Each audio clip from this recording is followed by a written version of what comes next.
Mumbai high court ने अपने फैसले में यह कहा कि यह कहना कि मेरी बेटी ससुराल में दुखी है, वह रोती रहती है, तो 498 में सजा के लिए यह पर्याप्त सबूत नहीं है। मुंबई हाईकोर्ट के द्वारा फैसला देते समय और किन किन बातों का जिक्र किया गया है और क्या क्या टिप्पणी की गई है, आप वीडियो को अंत तक जरूर देखें।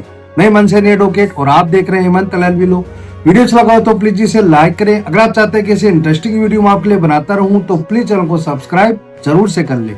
इस मामले में यह होता है कि एक पिता के द्वारा एक शिकायत दर्ज करवाई जाती है और उस शिकायत में यह आरोप लगाया जाता है कि मेरी बेटी ससुराल से लापता हो गई है। लेकिन एक बात ध्यान देने लायक ये है कि पिता के द्वारा उस शिकायत में यह नहीं कहा जाता है कि मेरी बेटी के साथ क्रूरता की गई थी और दहेज की मांग भी की गई थी।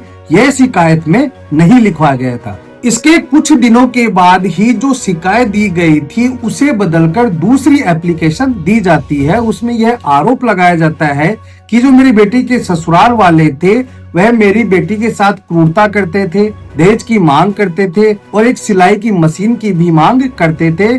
साथ ही साथ मेरी बेटी से पैसों की भी मांग करते थे। मेरी बेटी ने उनको पैसे ले जाकर दे दिए, उसके बाद भी वह नहीं माने। लेकिन लगातार ही मेरी बेटी के साथ ससुराल में मानसिक व शारीरिक रूप से क्रूरता की जा रही थी और इसी के चलते ही मेरी बेटी ने ससुराल में सुसाइड कर लिया और IPC के सेक्शन 498A व 306 के तहत एक FIR दर्ज करवा दी जाती है। FIR दर्ज होने के बाद उसमें इन्वेस्टिगेशन होता है। इन्वेस्टिगेशन होने के बाद चार्जशीट न्यायालय में पेश कर दी जाती है और चार्जशीट न्यायालय में पेश होने के बाद अभियोजन पक्ष यानी पिता की ओर से न्यायालय में यह साबित कर दिया जाता है कि मेरी बेटी के ससुराल में मेरी बेटी के साथ क्रूरता और मानसिक व शारीरिक क्रूरता भी की जाती थी और टॉर्चर करने पर उसने सुसाइड कर लिया। यह बात पिता के द्वारा न्यायालय में साबित कर दी जाती है और ससुराल पक्ष के लोगों को सजा दिलवा दी जाती है। अब इस सजा आदेश के खिलाफ ससुराल वाले जाते हैं मुंबई हाईकोर्ट के पास। जो मामला था वह था Ram Prakash Manohar versus state of Maharashtra. Criminal revision number है 885/1998।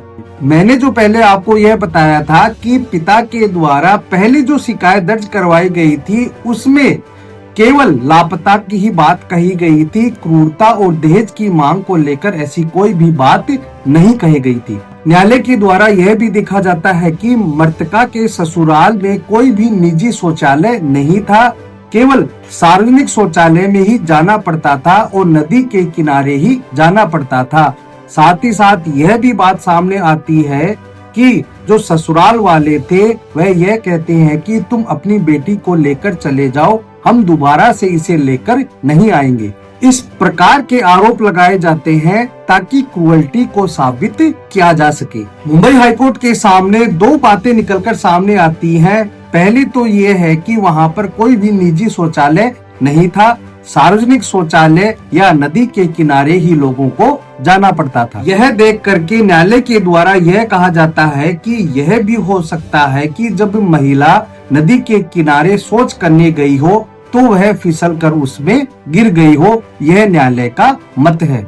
न्यायालय के द्वारा आगे यह भी कहा जाता है कि यह कहना ससुराल वालों के खिलाफ कि ससुराल में बेटी दुखी रहती थी, रोती रहती थी, यह कहना पर्याप्त नहीं है और इतना कहने मात्र या इतने कहने आरोप लगाने से यह साबित नहीं होता है कि इन कारणों से बेटी ने आत्महत्या की है। मैं आपको यह भी बता दूं कि बयानों में यह बात भी सामने आती है कि जो महिला थी वह इस शादी से संतुष्ट नहीं थी। न्यायालय के द्वारा इन सभी बातों को देखा जाता है। न्यायालय के द्वारा यह कहा जाता है कि रिकॉर्ड पर मौजूद सबूत इतने मजबूत नहीं है कि यह निष्कर्ष निकाला जा सके कि भारतीय दंड संहिता की धारा 498A के तहत क्रूरता सिद्ध हुई है। यानी कि मुंबई हाई कोर्ट ने क्रुएल्टी को प्रूफ नहीं माना। जो सबूत न्यायालय के सामने पेश हुए हैं उनसे क्रुएल्टी साबित नहीं होती है। और फाइनली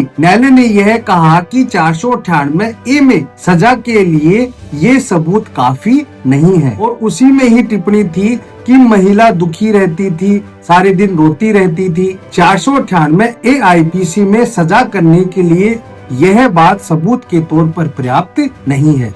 और फाइनली यह कहते हुए मुंबई हाई कोर्ट ने नीचे की अदालत ने जो ससुराल पक्ष के लोगों को सजा की थी उस सजा आदेश को रद्द कर दिया जाता है और उन्हें बाइज्जत बरी कर दिया जाता है। तो आज की वीडियो से हमें यह समझ में आया कि अगर आपके द्वारा यह आरोप लगाया जाता है कि बेटी ससुराल में दुखी रहती है, रोती रहती है, तो 498A में सजा के लिए यह पर्याप्त बातें नहीं है, पर्याप्त एविडेंस नहीं है। और इसलिए मुंबई हाई कोर्ट के द्वारा ससुराल पक्ष के लोगों को जो सजा की गई थी उससे उन्हें बरी कर दिया जाता है। तो दोस्तों आज के लिए इतना ही।